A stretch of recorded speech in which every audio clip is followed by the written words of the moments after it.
Hello my dear students, welcome करता हूँ मैं भारत पंचाल, योर केमिस्ट्री गुरुजी अगेन आप सबका एक बहुत ही ज़्यादा इंपॉर्टेंट वीडियो में। तो क्लास 11 के स्टूडेंट्स के लिए हमारा चैप्टर नंबर 5 है। ये 6 गलती से लिखा गया है, चैप्टर नंबर 5 है थर्मोडायनेमिक्स। इसका पावर शॉर्ट करने वाले हैं। एक सिंपल सी वीडियो रहने वाली है। थर्मोडायनेमिक्स बच्चों को मुश्किल लगता है, बट यस, इस वीडियो के बाद आप लोगों को मुश्किल लगने वाला नहीं है। इस वीडियो में सारे के सारे इंपॉर्टेंट कंसेप्ट फॉर्मूलाज को कवर किया गया है। इसको अच्छे से देख लेना और इसके बाद आप लोग क्या कर लेना भाई, इसके बाद इसके एनसीईआरटी क्वेश्चन कर लेना। बहुत अच्छी तैयारी आपकी हो जाएगी। तो चलिए स्टार्ट करते हैं। एंड यस, इस लेक्चर में मैंने बहुत बढ़िया बढ़िया नोट्स का यूज़ किया है। ये नोट्स आपको फ्री ऑफ कॉस्ट मिल जाएंगे हमारे टेलीग्राम चैनल पर, जो कि भारत पंचाल सर के नाम से है। लिंक आपको डिस्क्रिप्शन में मिल जाएगा। इसके अलावा इंपॉर्टेंट बुक और कुछ नोट्स का लिंक भी आपको डिस्क्रिप्शन में मिल जाएगा, वो आप लोग चेकआउट कर सकते हैं। तो स्टार्ट करते हैं। थर्मोडायनेमिक्स। थर्मोडायनेमिक्स दो वर्ड से मिलकर बना है, thermo and dynamics. Thermo means heat, dynamics means motion. Heat के मोशन की बात करनी है, एनर्जी की बात करनी है, एनर्जी के कन्वर्जेंस की बात करनी है। मतलब एक एनर्जी है और उस एनर्जी को आप अलग अलग फॉर्म में कन्वर्ट करोगे, उस एनर्जी को आप वर्क में कन्वर्ट करोगे, मतलब हीट को, एनर्जी को कन्वर्ट कर देना है। इस चैप्टर में कुछ बेसिक टर्म्स होंगी जिसके बारे में हम पढ़ेंगे। सबसे पहले होगा सिस्टम। सिस्टम क्या होता है? That part of universe which is under observation, मतलब जिस पे हमारा फोकस है। मैं एग्जांपल देता हूँ कई बार, जैसे कि एक क्लास में बहुत सारे बच्चे हैं, ठीक है, बहुत सारे बच्चे बैठे हैं। एक बाबू है और एक सोना है। तो बाबू का सारा फोकस सोना पे रहेगा। तो बाबू के लिए ये सोना जो है ये सिस्टम है, और बाकी सब क्या है? सराउंडिंग है। सराउंडिंग क्या होता है? Part of universe other than system. System क्या होता है? जो अंडर ऑब्जर्वेशन होता है, जिसपे फोकस होता है, जिसपे हमारा सारे का सारा ध्यान है। सराउंडिंग क्या होता है? जो भी बचा हुआ पोर्शन होता है उसे हम लोग बोलते हैं सराउंडिंग। अब यूनिवर्स क्या होता है? सिस्टम और सराउंडिंग से मिलकर बनता है। और सिस्टम और सराउंडिंग को कौन अलग करता है? Boundary, the wall that separate system and surrounding. जो सिस्टम को सराउंडिंग से अलग कर दे उसको ही हम लोग क्या बोलते हैं? बाउंड्री। ये रियल हो सकती है, ये इमेजिनरी हो सकती है। जैसे कि मैं एक एक्सपेरिमेंट देख रहा हूँ, ठीक है, एक्सपेरिमेंट करके देख रहे हैं, तो इसके अंदर ना कोई सॉल्यूशन भरा हुआ है, तो मेरा सारे का सारा फोकस इस पे है। तो ये सॉल्यूशन क्या कहलाएगा? सिस्टम। और बाकी साइडों में एयर, ये वो जो भी रखा है वो सब क्या है? सराउंडिंग। अब सिस्टम और सराउंडिंग को एक ग्लास की फ्लास्क या बिकर जो भी है वो अलग कर रहा है, तो उसको हम लोग क्या बोलेंगे बेटा? बाउंड्री बोल देंगे। क्लियर है? आगे मूव करते हैं। Next, types of system. हमारे पास तीन तरह के सिस्टम होते हैं, open, closed end isolated. Open system क्या है? जैसे कि एक सिस्टम है, इसमें कोई भी सब्सटेंस रखा हुआ है, ठीक है, आपने चाय रखी है। अब चाय में दूध कम ज़्यादा हो सकता है, इसको गर्म ठंडा किया जा सकता है। क्या होता है open system? Can exchange both energy and matter. ऐसे सिस्टम जो एनर्जी और मैटर दोनों का एक्सचेंज कर सकते हैं, जैसे टी इन ओपन ग्लास। उसके बाद आ जाते हैं क्लोज पे, ठीक है, आपने चाय रख दी बट ये बर्तन बंद है। अब बर्तन बंद है, यहाँ पे सिर्फ हीट का एक्सचेंज पॉसिबल है, ठीक है, आप सिर्फ क्या हीट का एक्सचेंज कर सकते हो, या कह लो एनर्जी का एक्सचेंज कर सकते हो, बट मैटर का एक्सचेंज नहीं कर सकते। अगर मैटर का एक्सचेंज नहीं कर सकते तो इस सिस्टम को आप लोग क्या बोल दोगे? Close system. आइसोलेटेड क्या होता है? आइसोलेटेड वर्ड सुना होगा आप लोगों ने, जिसमें ना बहुत मोटी मोटी वॉल है, ठीक है। अब इसके अंदर चाय रखी हुई है मान लो, ठीक है, या कह लो जो थर्मोफ्लास्क होती है, जो थर्मस होती है हमारी, अगर मैं उसमें चाय रख दूं तो चाय बड़े टाइम तक ठंडी रहेगी, या अगर सॉरी ठंडी नहीं रहेगी, गर्म रहेगी। हो जाता है, उम्र का हिसाब हो जाता है कई बार। तो चाय अगर गर्म है तो वो गर्म रहेगी, और अगर पानी ठंडा है तो वो बड़े टाइम तक ठंडा ही रहेगा। क्यों? क्योंकि ये जो वॉल है, ये जो आइसोलेटेड सिस्टम की वॉल्स हैं, ये क्या करेंगी? ना तो ये हीट का एक्सचेंज होने देंगी, और ना ही ये मैटर का, रिपीट कर रहा हूँ, हीट या एनर्जी का लो, ना तो ये एनर्जी का एक्सचेंज होने देंगी और ना ही मैटर का। ओपन सिस्टम क्या होता है? जिसमें एनर्जी का एक्सचेंज भी हो, मैटर का एक्सचेंज भी हो। क्लोज सिस्टम क्या होता है? सिर्फ एनर्जी का एक्सचेंज होता है, मैटर का एक्सचेंज नहीं होता। आइसोलेटेड क्या होता है? ना तो एनर्जी का एक्सचेंज हो और ना ही मैटर का एक्सचेंज हो। आगे मूव करते हैं। Properties of system. दो तरह की प्रॉपर्टीज होती हैं सिस्टम की, एक्सटेंसिव, इंटेंसिव। इंटेंसिव को आप याद रखिए आई एन से। इंटेंसिव का मतलब होता है जो प्रॉपर्टी इंडिपेंडेंट हो, है ना, ऐसी प्रॉपर्टी जो मास पे डिपेंड नहीं होती, ऐसी प्रॉपर्टी जो अमाउंट ऑफ सब्सटेंस पे डिपेंड नहीं होती, साइज पे डिपेंड नहीं करती। और एक्सटेंसिव क्या करती हैं? जो डिपेंड करती हैं साइज पे। ये लिखा गया है इंटेंसिव में, independent of amount of substance present in system, है ना, जो इंडिपेंडेंट होती हैं। और ये क्या होती हैं भैया? डिपेंडेंट होती हैं। ये क्या होती हैं? डिपेंडेंट होती हैं। एग्जाम्पल क्या हो सकता है? जैसे मैं इंटेंसिव की बात करता हूँ जो डिपेंड नहीं करता, for example temperature, density, molar volume, boiling point, freezing point, molar, molar volume हो चुका है, रिफ्रैक्टिव इंडेक्स, है ना। जैसे रिफ्रैक्टिव इंडेक्स होता था ना, वाटर का इतना होता है, डायमंड का इतना होता है, वो फिक्स होता है, वो चेंज नहीं होता, वो फिक्स है। On the other hand mass, size dependent property है, अमाउंट पे डिपेंड करता है। वॉल्यूम, सरफेस एरिया, अब कोई चीज़ कितना स्पेस ऑक्यूपाई करेगी, कितना सरफेस ऑक्यूपाई करेगी, ये डिपेंड करता है कि वो कितना ज़्यादा है। एक जगह पर मान लो 10 बच्चे हैं, एक जगह पर 20 हैं, 50 है, तो ऑब्वियसली वो ज़्यादा स्पेस ऑक्यूपाई करेंगे, और जब ज़्यादा स्पेस ऑक्यूपाई करेंगे सरफेस एरिया ज़्यादा होगा, है ना। Entropy, force, heat capacity, Gibbs energy, ये इस चैप्टर में आगे आने वाली टर्म्स हैं, ठीक है।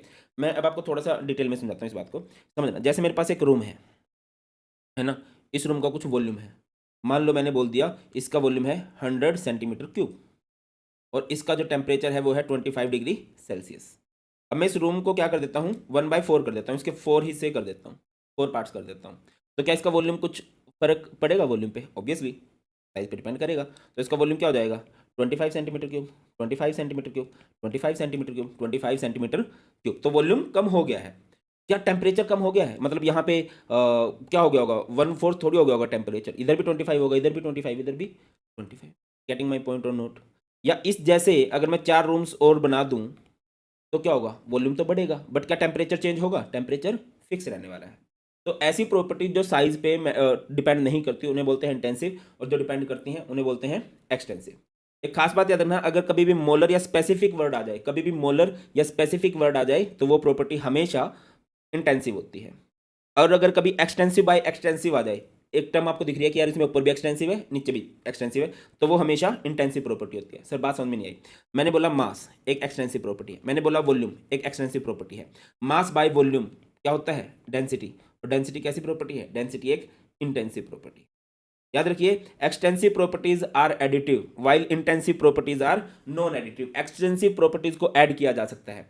जैसे एक सब्सटेंस का मास 10 kg है, हमारे पास दूसरा सब्सटेंस है उसका मास है 15 kg, इनको जोड़ के नया मास कितना बन जाएगा? 25 kg, है ना। एक गिलास पानी की बोतल का बॉइलिंग पॉइंट है 100 डिग्री सेल्सियस, दूसरी गिलास पानी की बोतल का बॉइलिंग पॉइंट हो गया 100 डिग्री सेल्सियस। इन दोनों को मिक्स कर दिया तो क्या नई बोतल का बॉइलिंग पॉइंट 200 डिग्री सेल्सियस हो जाएगा क्या भाई? बॉइलिंग पॉइंट चेंज नहीं होगा, बॉइलिंग पॉइंट फिक्स है वाटर का, फ्रीजिंग पॉइंट फिक्स है वाटर का, ठीक है। आगे मूव करते हैं। Next state function. State function क्या होते हैं? डिपेंड्स ऑन, जो डिपेंड करते हैं स्टेट पे। स्टेट का मतलब इनिशियल एंड फाइनल। जो इनिशियल और फाइनल स्टेट पे डिपेंड करते हैं, पाथ पे डिपेंड नहीं करते। On the other hand path function कौन से होते हैं? Depends on path followed by the system. किस पे डिपेंड नहीं करते? स्टेट पे डिपेंड नहीं करते। स्टेट फंक्शन किस पे डिपेंड करते हैं? स्टेट पे। इनिशियल स्टेट देखी जाएगी, फाइनल स्टेट देखी जाएगी, क्या नहीं देखा जाएगा? पाथ। और पाथ फंक्शन में क्या देखा जाएगा? पाथ देखा जाएगा, है ना, थ्रू आउट क्या रहा है पाथ। इसमें क्या नहीं देखा जाएगा भैया? स्टेट नहीं देखी जाएगी। जैसे आप लोगों ने टर्म सुनी होगी डिस्टेंस, डिस्टेंस, है ना, एक पॉइंट ने कितना डिस्टेंस ट्रैवल किया है, इन दी एंड वो यहाँ पे आ गया। तो डिस्टेंस क्या है? एक पाथ फंक्शन है। और अगर मैं डिस्प्लेसमेंट की बात करूँ, इसमें क्या देखा जाता है? Initial state, final state. अच्छा अगर मैं आपसे पूछूं इस सिस्टम की, ये जो भी एक्स वाई जी पार्टिकल रहा होगा, इसकी डिस्प्लेसमेंट कितनी हुई है? यहाँ से चला था, वो चल के दोबारा वापस आ गया, तो बताना। आगे चलते हैं बेटा, हमारे पास कुछ थर्मोडायनेमिक प्रोसेसेस होती हैं, जैसे आइसोथर्मल। आइसो का मतलब होता है सेम। अगर किसी भी प्रोसेस के अंदर क्या रहे, थर्म टेम्परेचर सेम रहता है तो उसे आइसोथर्मल कहते हैं, डेल्टा टी जीरो होता है।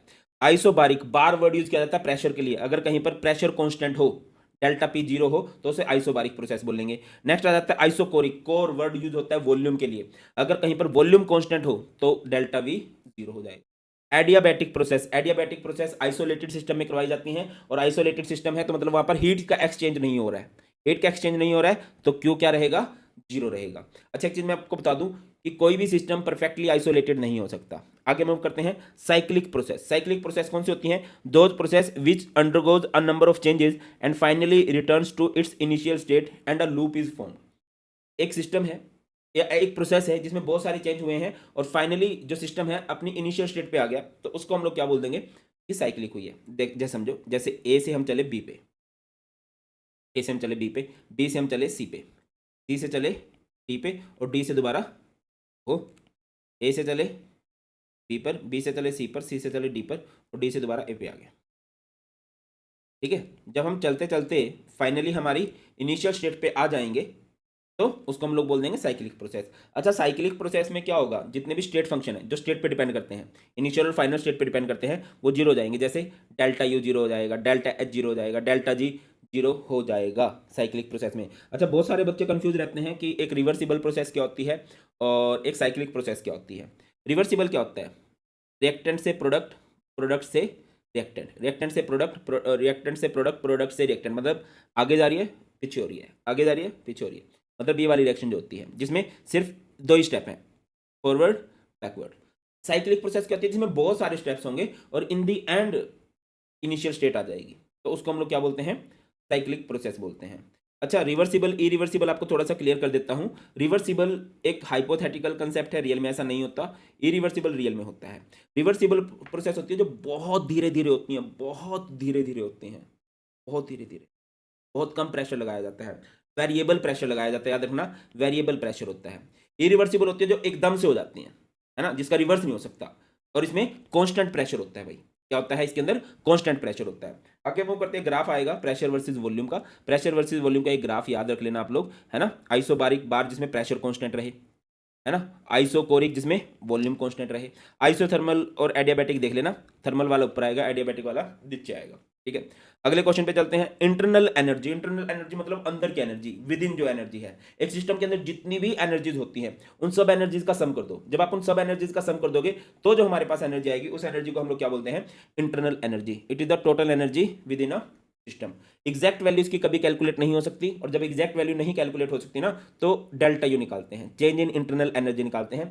आपको बताता चलूं, इंटरनल एनर्जी को हम लोग यू से रिप्रेजेंट करते हैं या फिर ई से रिप्रेजेंट करते हैं, बात एक ही है, मैं बोलूंगा यू से रिप्रेजेंट कर लेना, ठीक है, क्योंकि एनर्जी बहुत जगह ई से ही यूज होती है। तो आप थोड़ा सा दिमाग में रहेगा कि हाँ यार इंटरनल एनर्जी है तो इसको हम ई से रिप्रेजेंट कर रहे हैं। डेल्टा यू क्या रहेगा, UP minus U R, internal energy of product minus internal energy of reactant. अच्छा, जो इंटरनल एनर्जी है वो टेम्परेचर डिपेंडेंट प्रॉपर्टी है, टेम्परेचर पे डिपेंड करती है। तो अगर आपसे कोई पूछे कि हमारे पास आइसो थर्मल प्रोसेस है या आइसोथर्मल सिस्टम है, उसकी इंटरनल एनर्जी क्या होगी, अगर चेंज इन इंटरनल एनर्जी निकालोगे तो वो किस पे डिपेंड करती है, टेम्परेचर पे।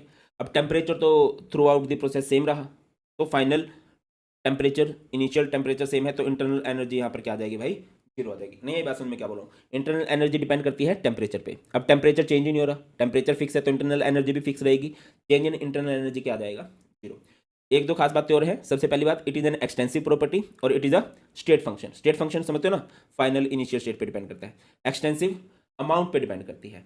अच्छा, यहाँ पर आपको दो टर्म और देखने को मिलेंगी, Q and W. Q and W, Q का मतलब होता है हीट और डब्ल्यू का मतलब होता है वर्क। ये दोनों ही एनर्जी ट्रांसफर के तरीके होते हैं, हीट और वर्क दोनों ही एनर्जी को ट्रांसफर करने के तरीके होते हैं। जैसे कि मेरे पास एक सिस्टम है, जैसे कि मेरे पास एक सिस्टम है, समझना, अगर मैंने उसको हीट दी है, आप हमेशा सिस्टम के रिस्पेक्ट में देखना, सिस्टम के पास हीट आ रही है, सिस्टम का फायदा हो रहा है, सिस्टम का फायदा हो रहा है तो यहाँ पर ये हीट लिखी जाएगी पॉजिटिव। और अगर कभी सिस्टम ने हीट रिलीज कर दी, सिस्टम से हीट बाहर निकली है, सिस्टम से हीट बाहर निकल गई, तो ये आ जाएगी नेगेटिव। सिस्टम पे वर्क किया गया, work done on system, system पे कुछ भी होगा ना, सिस्टम का फायदा है, तो ये आएगा प्लस डब्ल्यू। सिस्टम ने वर्क किया, सिस्टम ने वर्क किया तो याद आएगा माइनस डब्ल्यू। आप मेरी बात समझ रहे हो कि नहीं समझ रहे हो भाई, सिस्टम पे कुछ भी हो रहा है पॉजिटिव, सिस्टम ने कुछ भी किया नेगेटिव, हीट आ रही है सिस्टम के पास पॉजिटिव, हीट जा रही है नेगेटिव, वर्क हो रहा है सिस्टम पे पॉजिटिव, वर्क किया सिस्टम ने नेगेटिव। क्लियर है। अब आ जाओ first law of thermodynamics, float बोलते हैं इसको, सिंपल वर्ड्स में क्या बोला जाता है, फ्लोट। इसका सिंपल सा फंडा है, ये डिपेंड करता है, आपने सुना होगा law of conservation of mass, है ना। Mass can neither be created nor be destroyed, only can be converted from one form to another form, ऐसा था ना। Law of conservation of energy, वो आपने 10th क्लास में सुना होगा, बिल्कुल सेम है ये। क्या बोलता है, energy can neither be created nor be destroyed, can be converted from one form to another form, है ना। और मैथमेटिकली बात करें, मैथमेटिकली जैसी कोई चीज़ नहीं होती है, मैथमेटिकली अगर मैं बात करता हूँ तो ये क्या हो जाएगा, बोलो, delta U is equal to Q plus W, where Q is heat, W is work. क्यों ना एक आधा क्वेश्चन करें, सो दैट कॉन्फिडेंस थोड़ा आ जाए। चलो कुछ क्वेश्चन देख लेते हैं।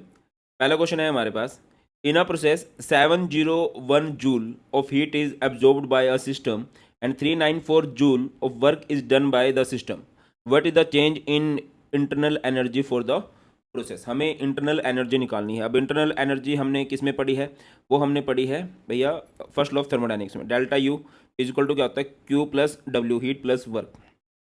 अब क्या है, heat is absorbed by the system, heat को एब्जॉर्ब किया है सिस्टम ने, और जब हीट को एब्जॉर्ब किया है सिस्टम ने तो सिस्टम का फायदा हो रहा है, तो होगा +701, है ना। And 394 joule of work is done by system, system ने वर्क किया है, और सिस्टम ने वर्क किया है तो माइनस में आएगा वर्क, -394, मैंने बताया था ना, सिस्टम पे कुछ भी हो रहा है प्लस, सिस्टम ने कुछ भी किया माइनस, है ना।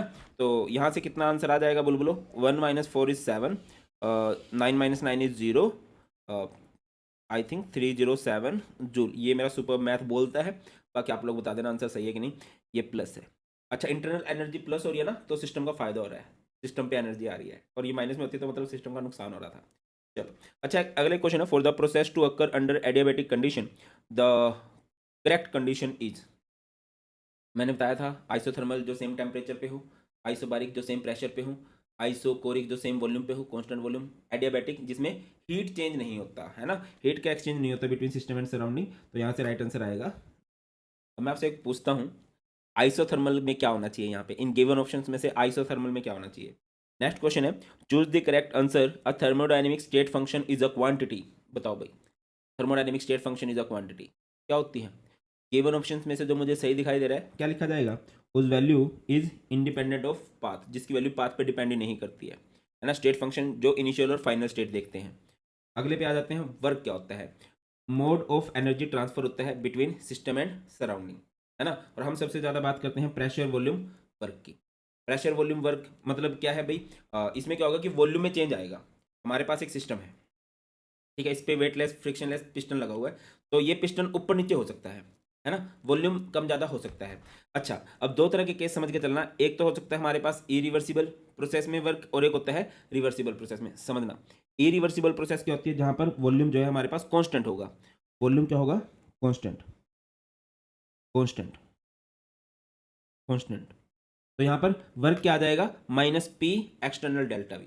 अगर हमारा कांस्टेंट वॉल्यूम है तो वर्क क्या आएगा, minus P external delta we. और डेल्टा वी कैसे आएगा, चेंज इन वॉल्यूम कैसे आएगा भाई, V2 माइनस V1।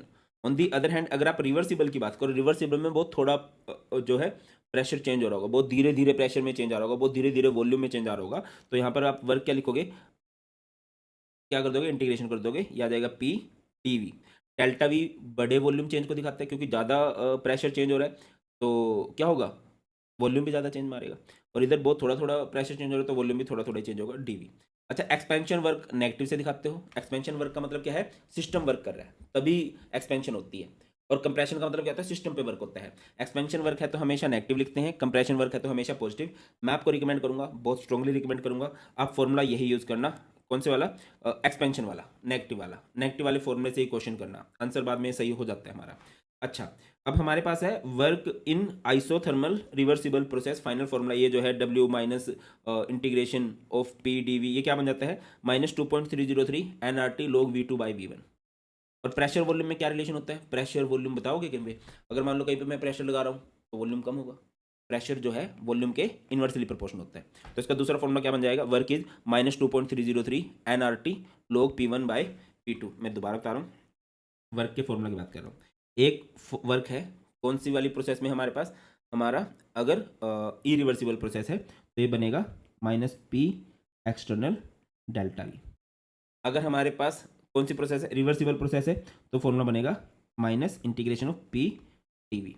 इसको फर्दर कर सकते हैं हम लोग, तो वर्क क्या आ जाएगा, -2.303 NRT log P2 by P1, है ना। और ये दूसरा भी फॉर्मूला बन सकता है यहाँ से, 2.303 NRT log P1 by P2। ये फॉर्मूला होता है मेन। तो ये फॉर्मूला कैसे आया, वॉल्यूम जो होता है इन्वर्सली प्रोपोर्शनल होता है प्रेशर के, तो जहाँ पर V2 है वहाँ पर क्या आ जाएगा, P1, और जहाँ पर V1 है वहाँ पर आ जाएगा P2। ये फॉर्मूला बहुत अच्छे से आप लोग देख लेना भाई। आगे मूव करते हैं, नेक्स्ट अभी है हमारे पास इंथैल्पी। इंथैल्पी क्या होता है भाई, इंथैल्पी एक तरह की हीट ही होती है, heat at constant pressure. Heat at constant pressure is known as enthalpy, है ना। हीट एट कांस्टेंट प्रेशर को ही हम लोग क्या बोलते हैं, इंथैल्पी बोलते हैं। एच का फॉर्मूला क्या होता है, you plus P V, you plus P V. P का मतलब प्रेशर वॉल्यूम, है ना, यू मतलब इंटरनल एनर्जी। और इंटरनल एनर्जी की एग्जैक्ट वैल्यू नहीं निकाली जा सकती, चेंज इन इंटरनल एनर्जी निकलता है, तो कभी भी इंथैल्पी भी डायरेक्ट नहीं आएगी, क्या आएगी, चेंज इन इंथैल्पी आएगी। डेल्टा एच का फॉर्मूला क्या हो जाएगा, delta U plus delta P V. Pressure क्योंकि कांस्टेंट रखा है तो delta H is equal to delta U plus P delta V. आप मेरी बात समझ रहे हो। इंथैल्पी किसे कहते हैं, heat at constant pressure. Heat at constant pressure को ही हम लोग क्या बोल सकते हैं, इंथैल्पी। इंथैल्पी का फॉर्मूला क्या बनेगा, यू प्लस पी वी, है ना। अब यू इंटरनल एनर्जी की एग्जैक्ट वैल्यू नहीं आती है, चेंज आता है, तो डेल्टा यू, ये हो जाएगा delta H is equal to delta U plus delta PV. अब अगली बात है, कांस्टेंट प्रेशर की बात हो रही है, तो ये delta U plus P delta T, ये हो जाएगा डेल्टा एच। अब एक और बात मैं बताता हूँ, कई बार आपको इक्वेशन के अंदर देखोगे कि आपको ना प्रेशर वॉल्यूम नहीं दे रखा होता, तो वहां पर हमारी हेल्प करती है आइडियल गैस इक्वेशन। बहुत जगह इस चैप्टर में आइडियल गैस इक्वेशन आपकी हेल्प करेगी। आइडियल गैस इक्वेशन क्या होती है, P V equal to N R T, है ना। तो अगर मुझे पी डेल्टा वी निकालना है तो ये क्या हो जाएगा, delta N G R T. तो एक फॉर्मूला ये बन सकता है, delta H is equal to delta U plus P delta V की जगह आपने क्या रख दिया, delta N G R T, है ना। आर को हम लोग गैस कांस्टेंट बोलते हैं। गैस कांस्टेंट के आप लोग दो वैल्यू लेके चलते हो, 1/12 लीटर एटमॉस्फेरिक पर केल्विन पर मोल, और एक होती है इसकी 25/3 जूल पर केल्विन पर मोल। अगर आप कभी भी वर्क वाले क्वेश्चन कर रहे हो तो ये फॉर्मूला लेना है। वर्क के अलावा जो भी क्वेश्चन आएंगे आप ये वाला वैल्यू लेके चलोगे, 25/3 जूल पर केल्विन पर मोल वाली। अच्छा, अभी ये डेल्टा एन जी की क्या रेफरेंस है, अभी डेल्टा एन जी क्या बताता है हमें, ये हमें बताता है चेंज इन गैसियस मोल्स। क्या बताता है हमें, चेंज इन गैसियस मोल्स, ये हमें इसके बारे में बताता है। डेल्टा एन जी कैलकुलेट कैसे किया जाता है, आप देखते हो, प्रोडक्ट के गैसियस मोल्स माइनस रिएक्टेंट के गैसियस मोल्स। सर बात समझ में नहीं आई, क्या कहना चाह रहे हो। एक सिंपल सी रिएक्शन बताता हूँ, जैसे N2 गैसियस फॉर्म में है प्लस 3H2 भी गैसियस फॉर्म में है, और इससे बन गया 2NH3, ये भी गैसियस फॉर्म में है। आपको इसकी डेल्टा एन जी निकालनी है, तो आप क्या देखोगे, प्रोडक्ट के गैसियस मोल्स। पहले देखो प्रोडक्ट में कोई गैसियस स्टेट में है, ये गैसियस स्टेट में है, इसके मोल्स देखोगे तो कितने हैं, यहाँ पर हैं इसके 2, माइनस कर दोगे रिएक्टेंट के गैसियस मोल्स, ये 1 है और यहाँ पर 3 है, ये दोनों गैसियस फॉर्म में है, तो 1 मोल होता है ये वाला, 1 + 3, तो ये क्या आ गया 2 - 4 दैट इज -2 गैसेस मोल। जैसे कि हमारे पास आ गया कुछ भी A + 2B गिव्स 3C, ये हो गया मान के चलो, ठीक है। ये मान लेते हैं सॉलिड फॉर्म में है, ये मान लेते हैं गैसेस फॉर्म में है, और ये मान लेते हैं लिक्विड फॉर्म में है, कोई सी भी फॉर्म हो सकती है। आप डेल्टा एन जी निकाल लोगे, डेल्टा एन जी कैसे निकलेगा, चेंज इन गैसेस मोल्स कैसे निकलता है, प्रोडक्ट के गैसेस मोल्स माइनस रिएक्टेंट के गैसेस मोल्स। प्रोडक्ट के गैसेस मोल्स देखो इधर कितने हैं, अब प्रोडक्ट में तो है ही नहीं, ये तो लिक्विड स्टेट में है, तो प्रोडक्ट के कोई मोल्स नहीं है। रिएक्टेंट पे आ जाओ, ये सॉलिड फॉर्म में है, ये कौन सी फॉर्म में है, ये गैसेस फॉर्म में है। प्रोडक्ट हो गया 0, और इसको अगर आप देखते हो तो 2, 0 - 2 कितना हो जाएगा, यहाँ से ये हो जाएगा -2। इस तरह से डेल्टा एन जी की वैल्यू आ सकती है, यही आप लोगों ने लिखा है। Delta H is equal to क्या बन जाएगा, यहाँ से डेल्टा एच बन जाएगा delta U plus delta N G R T, है ना। अच्छा, अब एक और बात, अगर डेल्टा एन जी की वैल्यू कभी मोर देन 0 हो जाए, 0 से ज़्यादा है, यानी कि ये प्लस हो रहा है, डेल्टा यू में कुछ प्लस हो रहा है, तब वो इसके इक्वल हो रहा है, यानी कि डेल्टा यू की वैल्यू क्या है इस केस में, डेल्टा यू की वैल्यू कम है, डेल्टा एच की वैल्यू ज़्यादा है। अगर डेल्टा जी एन जी की वैल्यू कभी लेस देन 0 हो जाए, लेस देन 0 यानी कि डेल्टा यू में से आप कुछ माइनस कर रहे हो, कुछ माइनस करके उसके इक्वल हो रहा है, यानी कि डेल्टा यू की वैल्यू ज़्यादा है। डेल्टा एन जी की वैल्यू अगर 0 हो जाए, 0 हो गए तो ये सारा पोर्शन 0 हो जाएगा, तो ये दोनों पोर्शन क्या हो जाएंगे भैया, इक्वल हो जाएंगे। क्लियर है। अच्छा, हीट एट कॉन्स्टेंट प्रेशर को हम लोग बोलते हैं, क्या बोलते हैं भाई, डेल्टा एच, और हीट एट कांस्टेंट वॉल्यूम को हम लोग बोलते हैं डेल्टा यू। याद रखना, हीट एट कांस्टेंट प्रेशर को हम लोग बोलते हैं delta H, heat at constant volume को हम लोग बोलते हैं डेल्टा यू। अब आ जाओ हीट कैपेसिटी। हीट कैपेसिटी क्या होता है, quantity of heat required to raise the temperature of system by 1 degree Celsius, इसकी यूनिट होती है जूल पर केल्विन, ठीक है। और फॉर्मूला क्या होगा, सी, हीट कैपेसिटी को सी से रिप्रेजेंट करते हैं, Q by delta T. Heat capacity क्या होता है, हमारे पास एक सब्सटेंस है, ठीक है, उसका टेम्परेचर आपको 1 डिग्री सेल्सियस बढ़ाना है, उसके टेम्परेचर को 1 डिग्री सेल्सियस बढ़ाने के लिए आपको जितनी हीट की रिक्वायरमेंट है, उस हीट को बोलते हैं हीट कैपेसिटी। जैसे मान के चलो इसमें पानी है, इस पानी के टेम्परेचर को 1 डिग्री बढ़ाना है, तो जितनी हीट इसको सप्लाई करनी पड़ेगी, जो भी इसका टेम्परेचर है, जनरली हर एक चीज़ को रूम टेम्परेचर पे माना जाता है। मान लेता हूँ मैं 25 है, आपको 25 से 26 करना है, तो इसको जितनी हीट एब्जॉर्ब करेगा, ये जितनी हीट की रिक्वायरमेंट होगी उसको बोलेंगे हीट कैपेसिटी। हीट कैपेसिटी एक क्या है, एक्सटेंसिव प्रॉपर्टी है। एक्सटेंसिव प्रॉपर्टी कैसे है सर, सॉरी गलत बोल गया, हाँ सही बोला है। हीट कैपेसिटी एक एक्सटेंसिव प्रॉपर्टी है। पानी अगर मैं ज़्यादा लूंगा तो ऑब्वियसली उसमें ज़्यादा हीट देनी पड़ेगी। अब आ जाओ स्पेसिफिक हीट कैपेसिटी। स्पेसिफिक मतलब आपने स्पेसिफाई कर दिया कि पानी कितना लेना है, कोई भी सब्सटेंस कितना लेना है। Quantity of heat required to raise the temperature of 1 gram substance by 1 degree Celsius. आपको 1 ग्राम सब्सटेंस का टेम्परेचर बढ़ाना है, इसको सी एस से रिप्रेजेंट करते हैं, Q by M delta T. M का मतलब है यहाँ पर मास, यूनिट क्या बनेगी, जूल पर ग्राम पर कैलोरी। इसके बाद आता है molar heat capacity. Molar heat capacity क्या होता है, quantity of heat required to raise the temperature of 1 gram substance by 1 degree Celsius. 1 gram substance लेना है, उसकी आप लोगों को टेम्परेचर 1 डिग्री सेल्सियस बढ़ाना है। और इसका फॉर्मूला क्या हो जाएगा, CM का Q by N delta T. मैं दोबारा बताता हूँ, हीट कैपेसिटी 1 डिग्री सेल्सियस बढ़ाना है, कितना भी सब्सटेंस हो सकता है, एक एक्सटेंसिव प्रॉपर्टी है। Specific heat capacity 1 gram substance का टेम्परेचर 1 डिग्री बढ़ाना है। तो specific heat capacity, specific word, molar word कभी भी आ जाए ना, वो इंटेंसिव प्रॉपर्टी होती है, ये बात याद रखना, आ सकता है। स्पेसिफिक वर्ड, मोलर वर्ड कभी भी आ जाए तो वो हमारी कौन सी प्रॉपर्टी होती है भाई, इंटेंसिव प्रॉपर्टी होती है। ठीक है, तो अच्छा एक और बात मैं बता दूं, heat at constant pressure, heat capacity eight constant pressure, heat capacity eight constant pressure को हम लोग बोलते हैं CP। Heat capacity at constant volume, heat capacity at constant volume को हम लोग बोलते हैं CV। And CP minus CV क्या होता है, CP minus CV is R। And इसको बोला जाता है बेटा मेयर्स फॉर्मूला। क्या बोलते हैं इसको, मेयर्स फॉर्मूला बोलते हैं, Mayer's formula. CP minus CV is R होता है, R का मतलब होता है gas constant, universal gas constant. तो वैल्यू होती है 1/12 एंड 25/3। वो न्यूमेरिकल जब करेंगे तब आप लोग देख सकते हैं। एक क्वेश्चन आ गया, calculate the number of kilo joule of heat necessary to raise the temperature of 60 gram of aluminium from 35 degree Celsius to 55 degree Celsius. Molar heat capacity आपको दे रखी है, आपको दे रखी है इसकी molar heat capacity. Molar heat capacity का फॉर्मूला क्या होता है भाई, Q by N delta T. Heat capacity का फॉर्मूला क्या होता है, Q by delta T.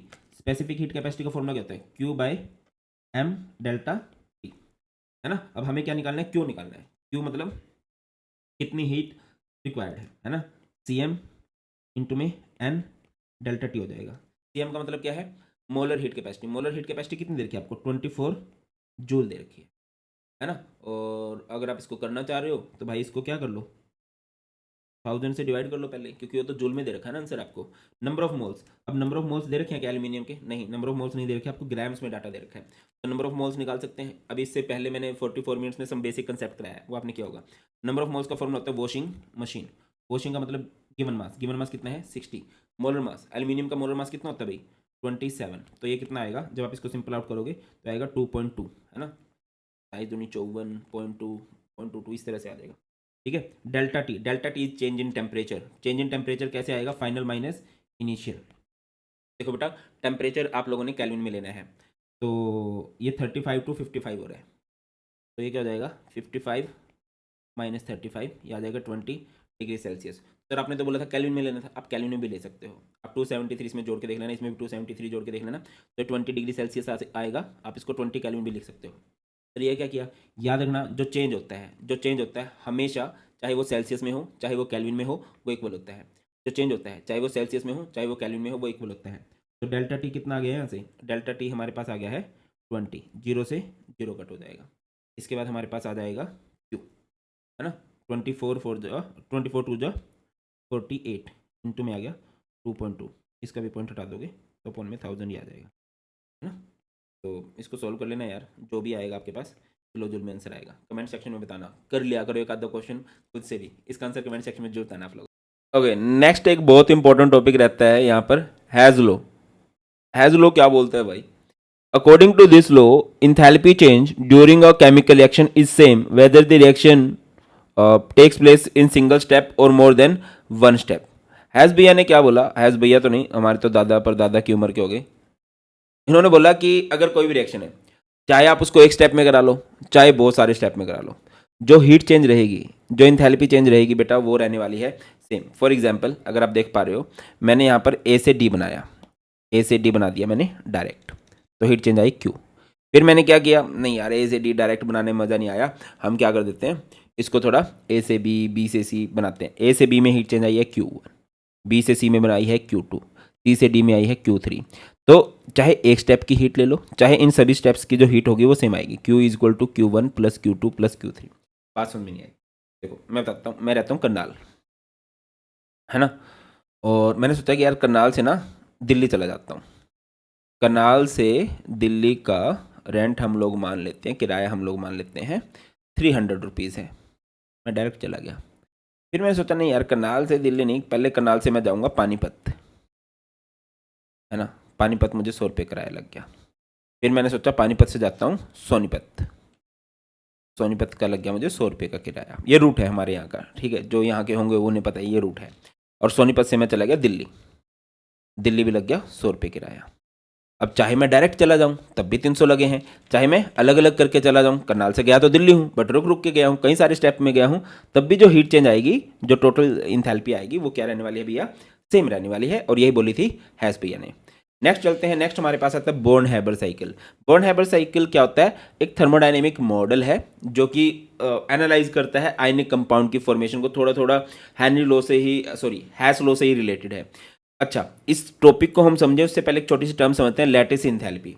Lattice enthalpy क्या होता है, लैटिस वर्ड यूज किया जाता है आयनिक सॉलिड के लिए, है ना। जैसे कि मेरे पास आयनिक सॉलिड है Na positive Cl negative, oppositely charged ions है, बहुत अट्रैक्शन होगी, और बहुत अट्रैक्शन होगी ना तो यहाँ पर एनर्जी रिलीज होगी, आपको दिखाई दे रही है। यहाँ पर जो लैटिस इंथैल्पी है वो है -788 किलो जूल पर मोल।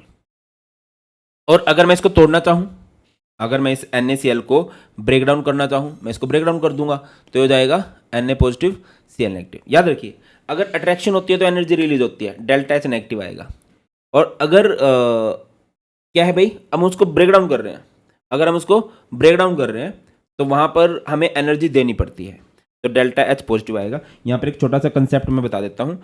एक आई होप आप लोगों ने सुना है, एक होती है हमारे पास एक्सोथर्मिक प्रोसेस। एक्सोथर्मिक क्या होता है, जिसमें एनर्जी रिलीज होती है, सिस्टम एनर्जी रिलीज कर रहा है, और जब वो रिलीज करता है सिस्टम तो डेल्टा H क्या आएगा, नेगेटिव। एक होती है हमारे पास एंडोथर्मिक।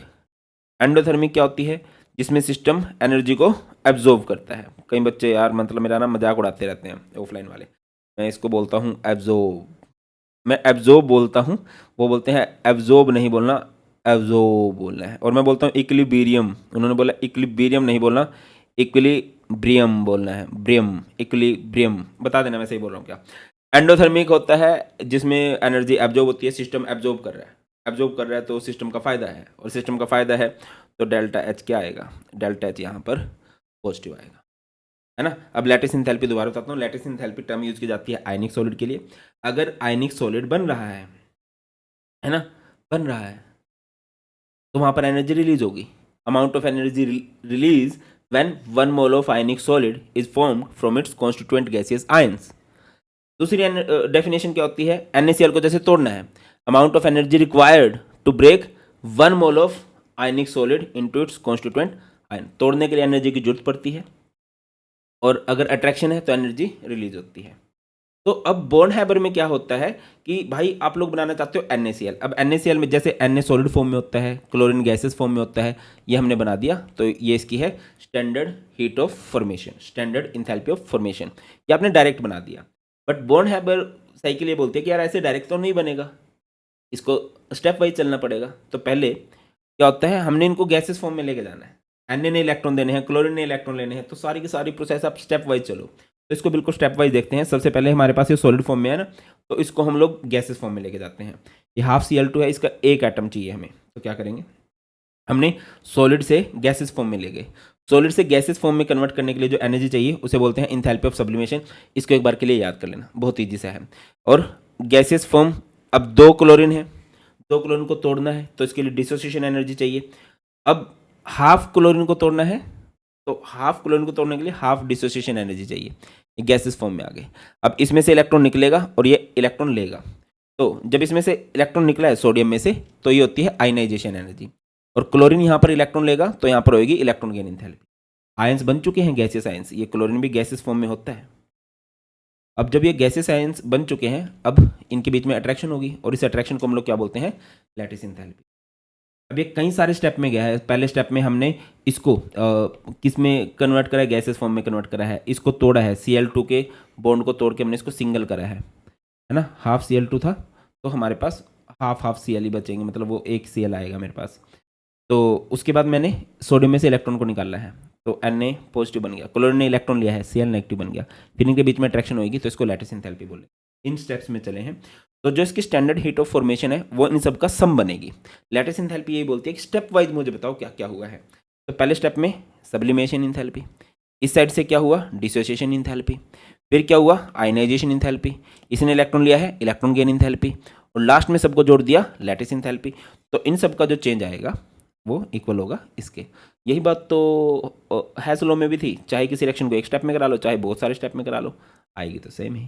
चलो आगे मूव करते हैं। एंट्रोपी। एंट्रोपी एक बहुत इंपॉर्टेंट टॉपिक रहता है। एंट्रोपी को हम सिंपली क्या बोल सकते हैं, मेजरमेंट या measure the degree of randomness, है ना, या एरर आप लोग कह सकते हो, रैंडमनेस कह सकते हो। जैसे और याद रखना कि यूनिवर्स की एंट्रोपी कॉन्टिन्यूसली बढ़ती जा रही है। सर कैसे कह रहे हो? आप सिंपल समझो कि जो रैंडमनेस है, जो डिसऑर्डर है, एरर नहीं मैं बोलूँगा, डिसऑर्डर, डिसऑर्डर बढ़ता जा रहा है। आप अपने घर में बिल्कुल साफ सफाई से रहना पसंद करते हो क्या? मोस्टली बच्चे कमेंट सेक्शन में बता देना। मतलब मुझे क्या लगता है कि हम चीज़ों को फैला सकते हैं, चीज़ें फैलती जा रही हैं, हम संभाल के नहीं रखते हैं, एक प्रॉपर अलाइनमेंट में नहीं रखते हैं चीज़ों को, हमें फैलाना पसंद है ना। जैसे सड़क पे कितने बंदों को बिल्कुल रोड पे साइड वाइज चलना पसंद लगता है, पसंद है। या फिर जैसे छुट्टी है, कितने बच्चे बिल्कुल लाइन बना के बाहर निकलते हैं, है ना, प्रेयर में जाना है तो हमें मज़ा है, आता है कि यार खिंडी हुई हो चीज़ें, फैली हुई हों, रैंडमनेस पसंद होती है, रैंडमनेस बढ़ती जा रही है। ठीक है। अच्छा, एंट्रोपी एक एक्सटेंसिव प्रॉपर्टी है और एक स्टेट फंक्शन है। डेल्टा एस का फॉर्मूला क्या होगा? Q by T. इसको कौन कौन से फैक्टर्स फैक्ट, अच्छा इसकी यूनिट क्या होंगी? जूल पर केल्विन पर मोल। मैं इसको थोड़ा हाईलाइट कर देता हूँ, यूनिट क्या होंगी? जूल पर केल्विन पर मोल। अच्छा याद रखना, अगर कहीं पर भी गैसियस मोल्स बढ़ रहे हैं, मतलब पार्टिकल ज़्यादा हो रहे हैं, और याद रखिए कभी भी, अच्छा मैं एक सिंपल सा एग्जांपल देता हूँ। हमारे देश की पॉपुलेशन 2000 ना 1947 में शायद शायद शायद 20 CR रही होगी। 1947 में 2047 में क्या होगी? शायद 200 करोड़ हो सकती है। इसके लिए दिन रात मेहनत की गई है। रैंडमनेस बढ़ती जा रही है, पार्टिकल फैलते जा रहे हैं, है ना। फैलना, फैलना क्या है? एंट्रोपी का बढ़ना है। और सिकुड़ना, सिमटना एंट्रोपी का घटना है। ठीक है। तो अगर कहीं पर गैसियस मोल्स बढ़ते हैं तो एंट्रोपी बढ़ती है, गैसियस मोल्स घटते हैं तो एंट्रोपी घटती है, गैसियस मोल्स में कोई चेंज नहीं है तो एंट्रोपी भी जीरो हो जाती है। अच्छा, सॉलिड लिक्विड गैस में से मैं अगर आपसे पूछूं कि कहाँ पर पार्टिकल सबसे ज़्यादा फैलते हैं, ऑब्वियसली गैसेस फॉर्म में, तो एंट्रोपी बढ़ेगी। अगर कहीं पर टेम्परेचर बढ़ाएंगे पार्टिकल दूर दूर जाएंगे। एग्जांपल देता हूँ, आप बाइक पे बैठे हो, टेम्परेचर गर्म है, टेम्परेचर ज़्यादा है, तो बाइक पे मज़ा आता है क्या? उड़ान भरते हैं हम, है ना, तो चीज़ें दूर दूर हो जाती हैं। और अगर टेम्परेचर कम है, चीज़ें पास पास आएंगी, पास पास आएंगी तो एंट्रोपी घटती है। प्रेशर और एंट्रोपी का क्या रिलेशन है भाई? अगर कहीं पर प्रेशर लगाया जाएगा तो क्या होगा?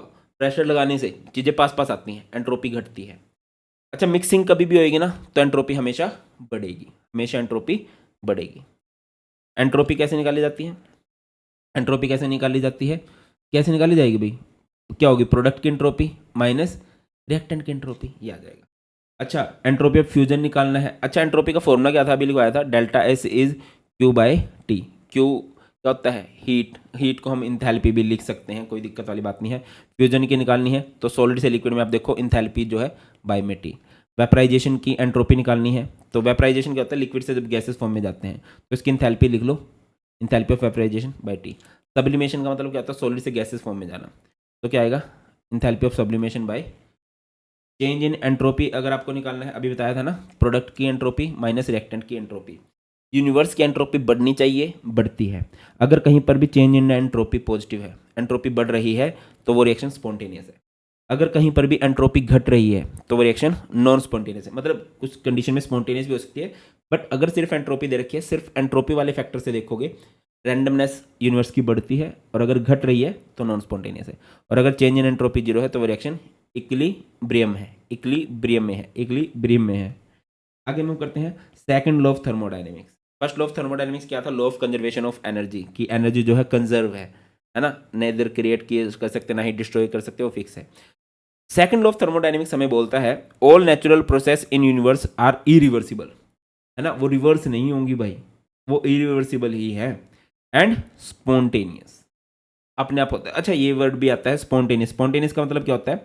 अगर कोई रिएक्शन अपने आप होती है, जैसे कि एक पहाड़ी के ऊपर से मैं पत्थर को थ्रो करूं तो वो ऊपर से नीचे अपने आप आ जाएगा, बट अगर मैं नीचे से ऊपर भेजना चाहता हूं, नीचे से ऊपर नहीं जाएगा, तो इसको कहा जाता है नॉन स्पॉन्टेनियस। पढ़ते हुए नींद अपने आप आ जाएगी, स्पॉन्टेनियस है। बट नींद में पढ़ाई, ये तो नहीं हो सकता, ये तो कुछ कर लो, ये नहीं होगा भाई, ये होगा नॉन स्पॉन्टेनियस। सुंदर सी लड़का लड़की देखी, अट्रैक्शन हो गई, स्पॉन्टेनियस है।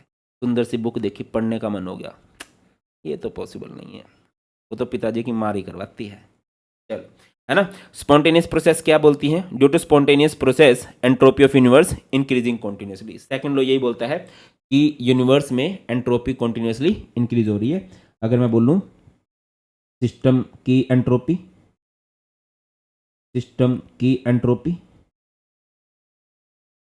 एंड सराउंडिंग की एंट्रोपी वो क्या होंगी भैया, मोर देन जीरो होंगी, वो बढ़ती ही जा रही है सिस्टम और सराउंडिंग एंट्रोपी दोनों का sum. Third law of thermodynamics क्या बोलता है, at absolute zero, absolute zero का मतलब होता है जीरो केल्विन टेम्परेचर। कितना केल्विन भाई, जीरो केल्विन।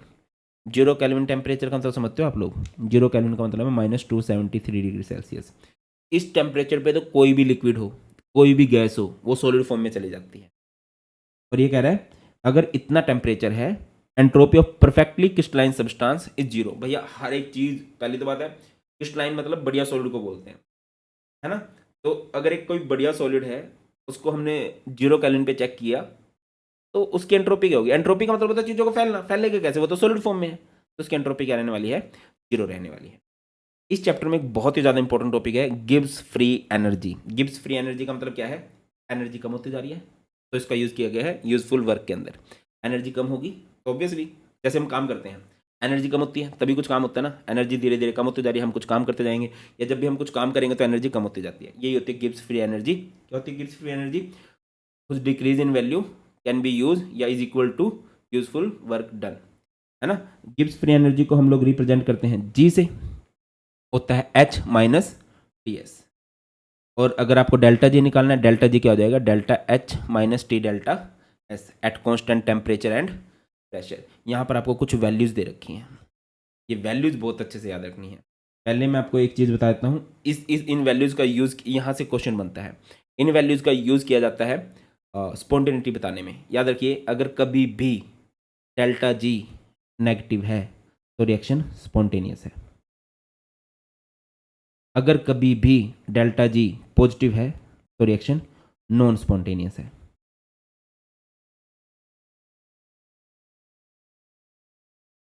अगर कभी भी डेल्टा जी जीरो के इक्वल है तो रिएक्शन इक्विलिब्रियम में है, इसमें है इक्विलिब्रियम में है, ठीक है। अच्छा आपसे पूछा जाता है कि कोई रिएक्शन स्पॉन्टेनियस होने के लिए क्या करना चाहिए, कोई भी रिएक्शन स्पॉन्टेनियस होने के लिए दो बातें चाहती है, उसकी एनर्जी कम हो जाए, एंट्रोपी ज़्यादा हो जाए। एनर्जी कम हो जाए, एंट्रोपी ज़्यादा हो जाए। डेल्टा एच क्या होना चाहिए उसका, नेगेटिव, और डेल्टा एस क्या होना चाहिए उसका, पॉजिटिव। और सिंपल इन सारे फैक्टर्स में अगर कंफ्यूज नहीं होना है तो डेल्टा जी को याद रखो, डेल्टा जी क्या होना चाहिए उसका, नेगेटिव होना। मैं इसको थोड़ा सा आपको डिटेल में समझाने की कोशिश करता हूँ। डेल्टा जी का फॉर्मूला क्या होता है, डेल्टा जी का फॉर्मूला होता है delta H minus T delta S, ठीक है। एक केस वन मान लेते हैं, केस वन में मैंने बोल दिया डेल्टा एच हमारे पास है नेगेटिव, और टी डेल्टा एस भी मेरे पास है, इसकी वैल्यू भी है नेगेटिव। तो नया फॉर्मूला क्या बन के आएगा मेरे पास, नया फॉर्मूला बन के आएगा ब्रो मेरे पास डेल्टा जी का, डेल्टा एच की वैल्यू नेगेटिव है तो ये हो जाएगा माइनस डेल्टा एच, और ऑलरेडी एक माइनस लगा होता है फॉर्मूले में, इसकी वैल्यू नेगेटिव आ रही है तो ये हो जाएगा प्लस टी डेल्टा, ये फॉर्मूला बनेगा। समझ रहे हैं इस बात को ध्यान से मैं क्या करना चाह रहा हूँ। अगर कभी ऐसा हो जाए कि डेल्टा एच की वैल्यू ज़्यादा हो जाए टी डेल्टा एस से, डेल्टा एच क्योंकि नेगेटिव हो रहा है और नेगेटिव वाले की वैल्यू ज़्यादा हो जाए, डेल्टा जी क्या होता है भाई, यहाँ पर डेल्टा जी नेगेटिव हो जाएगा इस केस में, डेल्टा जी नेगेटिव हो जाएगा तो रिएक्शन क्या हो जाएगी इस केस में, स्पॉन्टेनियस हो जाएगी, है ना। और अगर ऐसा हो जाए कि डेल्टा एच की वैल्यू कम हो जाए और टी डेल्टा एस की वैल्यू ज़्यादा हो जाए, यानी कि पॉजिटिव वाले की वैल्यू ज़्यादा है, नेगेटिव वाले की वैल्यू कम है, तो डेल्टा जी की वैल्यू क्या हो जाएगी, डेल्टा जी की वैल्यू हो जाएगी पॉजिटिव, और डेल्टा जी अगर पॉजिटिव है तो रिएक्शन क्या होती है, नॉन स्पॉन्टेनियस। और अगर ऐसा हो जाए कि डेल्टा एच इक्वल हो जाए टी डेल्टा एस के, अगर ये दोनों इक्वल हो गए, नेगेटिव और पॉजिटिव वाले दोनों ही बराबर हो गए, तो डेल्टा जी की वैल्यू क्या आ जाएगी, डेल्टा जी की वैल्यू हो जाएगी जीरो। डेल्टा जी की वैल्यू जीरो होगी तो रिएक्शन कहाँ पर चली गई, रिएक्शन चली गई है इक्विलिब्रियम के अंदर, इसके अंदर चली गई है इक्विलिब्रियम के अंदर। अगली बात पे आ जाओ, नेक्स्ट है मेरे पास, तो डेल्टा जी क्या होता है, डेल्टा जी होता है delta H minus T delta S, यही होता है ना फॉर्मूला। अब मान के चलो कि डेल्टा एच में बोल देता हूँ कि हमारे पास है पॉजिटिव, और टी डेल्टा एस भी हमारे पास है पॉजिटिव, इसकी वैल्यू पॉजिटिव, दोनों की वैल्यू पॉजिटिव है, तो डेल्टा एच का डेल्टा जी का नया फॉर्मूला क्या बनेगा, कोई चेंज नहीं आएगा, ये डेल्टा एच रहेगा, फॉर्मूले में माइनस लगा हुआ, इसकी वैल्यू तो प्लस है, तो ये हो जाएगा माइनस टी डेल्टा एस। हम आपके लिए सबसे पहला केस में बता रहा हूँ, जैसे कि डेल्टा एच ज़्यादा हो गया टी डेल्टा एस से, समझ रहे हैं इस बात को। डेल्टा एच यानी कि पॉजिटिव वाले की वैल्यू ज़्यादा होगी, नेगेटिव वाले की वैल्यू कम होगी, तो डेल्टा जी की ओवरऑल वैल्यू क्या आने वाली है, ये आएगी पॉजिटिव। और अगर पॉजिटिव है तो रिएक्शन क्या होती है, नॉन स्पॉन्टेनियस। अगर ऐसा हो जाए डेल्टा एच कम हो जाए टी डेल्टा एस से, तो क्या होगा बताओ। टी डेल्टा एस एक नेगेटिव पोर्शन है, और नेगेटिव वाले की वैल्यू जब ज़्यादा हो जाती है, नेगेटिव वाले की वैल्यू जब ज़्यादा हो जाती है तो रिएक्शन क्या हो जाती है, स्पॉन्टेनियस। और अगर डेल्टा एच इक्वल हो गया टी डेल्टा एस के, दोनों की वैल्यू बराबर हो गई, जब दोनों की वैल्यू बराबर हो जाएगी तो delta G is equal to क्या हो जाएगा, जीरो हो जाएगा। और जब जीरो हो गया तो रिएक्शन कहाँ पर चली गई, रिएक्शन चली गई है इक्विलिब्रियम के अंदर। क्लियर है कि नहीं। अच्छा, एक लास्ट टॉपिक है हमारे पास, relation between delta G naught standard Gibbs free energy and equilibrium constant. पहले एक बात मैं आपको बताता चलूँ कि delta G is equal to होता है delta G naught plus R T L N. ये डेल्टा जी वाले फॉर्मूला याद रख लेना, ठीक है। ये 2-3 फॉर्मूलाज हैं, फॉर्मूला जितने भी मैंने कराए हैं वो सारे एक बार कॉपी पेन लेके लिख लेना, बहुत ईजिली सारे क्वेश्चन हो जाएंगे, ठीक है। तो delta G is equal to delta G naught plus R T L N Q. Q का मतलब होता है कोशेंट, रिएक्शन कोशेंट बोलते हैं इसको। इसकी वैल्यू कैसे आती है भाई, जैसे कि एक रिएक्शन है मेरे पास, A plus B gives C plus D. अगर मुझे क्यू की वैल्यू निकालनी है, रिएक्शन कोशेंट निकालना है, तो इसका सिंपल सा फॉर्मूला होता है प्रोडक्ट की कंसंट्रेशन बाय रिएक्टेंट की कंसंट्रेशन, और raise to the power their coefficient, तो अगर मेरे को यहाँ से क्यू निकालना है ना, तो प्रोडक्ट क्या है, सी एंड डी, रिएक्टेंट क्या है, A and B, raise to the power their coefficient. C का कोफिशिएंट क्या है, ये दिखाई दे रहा होगा, स्मॉल सी। डी का कोफिशिएंट क्या है, स्मॉल डी। ए का कोफिशिएंट क्या है, स्मॉल ए। बी का कोफिशिएंट क्या है, स्मॉल बी। ये है रिएक्शन कोशेंट जो किसी भी रिएक्शन के लिए आ सकता है, ठीक है। तो डेल्टा जी क्या था, delta G naught plus R T L N Q. अब बात को ध्यान से समझना। अब मैंने मान लिया कि रिएक्शन इक्विलिब्रियम में है, इक्विलिब्रियम में क्या होता है, डेल्टा जी जीरो हो जाता है और क्यू कन्वर्ट हो जाता है के के अंदर, रिएक्शन कोशेंट कन्वर्ट हो जाता है के अंदर। इस के का मतलब क्या होता है सर, इस के का मतलब होता है इक्विलिब्रियम कांस्टेंट, इक्विलिब्रियम कांस्टेंट, ये हो जाता है भाई, ठीक है। अब इस इक्विलिब्रियम कांस्टेंट की वैल्यू कैसे आती है, पहली बात तो रिएक्शन इक्विलिब्रियम में होनी चाहिए। कैसे होती है कोई भी रिएक्शन इक्विलिब्रियम में, जैसे A plus B gives C plus D. अगर मुझे इसके के निकालना है, फॉर्मूला बिल्कुल सेम है, प्रोडक्ट की पावर बाय रिएक्टेंट की पावर। प्रोडक्ट क्या है, सी की पावर सी, डी की पावर डी, बाय ए की पावर ए एंड बी की पावर बी, है ना। तो भाई डेल्टा जी तो जीरो हो गया, तो ये R T L N Q इधर चला जाएगा, तो माइनस का हो जाएगा, और क्यू की जगह रिएक्शन कोशेंट की जगह क्या आने लग जाएगा, के। तो डेल्टा जी नोट क्या हो गया, minus R T L N K. L का मतलब होता है नेचुरल लॉग, और इसकी वैल्यू किसकी इक्वल होती है, 2.303 लॉग। तो डेल्टा जी नोट का नया फॉर्मूला क्या बन गया, माइनस 2.303 आर टी लॉग के। क्या फॉर्मूला बन गया, माइनस 2.303 आर टी लॉग के। जैसे क्वेश्चन है, the equilibrium for constant for a reaction, यानी कि के की वैल्यू दे रखी है, कितनी दे रखी है, 10। What will be the value of delta G naught. Delta G naught का फॉर्मूला क्या बनेगा, अगर इक्विलिब्रियम कांस्टेंट की वैल्यू दे रखी है तो minus 2.303 R T log K, minus 2.303, R is gas constant 8.314, T is temperature, temperature कितना दे रखा है 300, लॉग के लॉग, और इसकी वैल्यू है 10, लॉग 10 की वैल्यू होती है 1, तो ये हो जाएगा 2.303 इंटू में 8.314। 8.314 को मैं रिकमेंड करूँगा आप लोग लिख लो 25/3 इंटू में 300, ठीक है। और बस इसको सिंपल आउट करोगे तो ये हो जाएगा 100, इसके डेसिमल हटाओगे तो अपॉन में आएगा 1000, डबल जीरो से डबल जीरो कट, और 25, ये 5, ये 2, 2 1 जा 2, 2 1 जा 2, 2 5 जा 10, 2 1 पे इसको मल्टीप्लाई कर लेंगे, 5 25 2 7,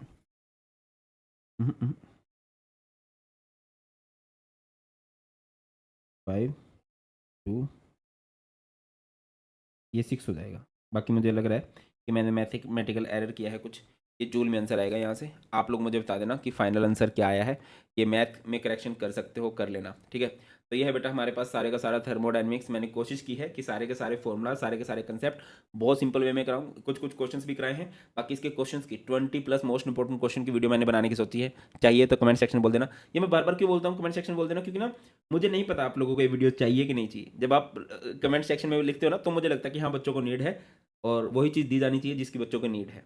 that's all in this video. बहुत जल्द मिलते हैं, ख्याल रखिए, God bless you all, please take care, and अपने फ्रेंड्स के पास शेयर कर सकते हो हेल्पफुल लगी हो तो। बाय नाउ, जय हिंद।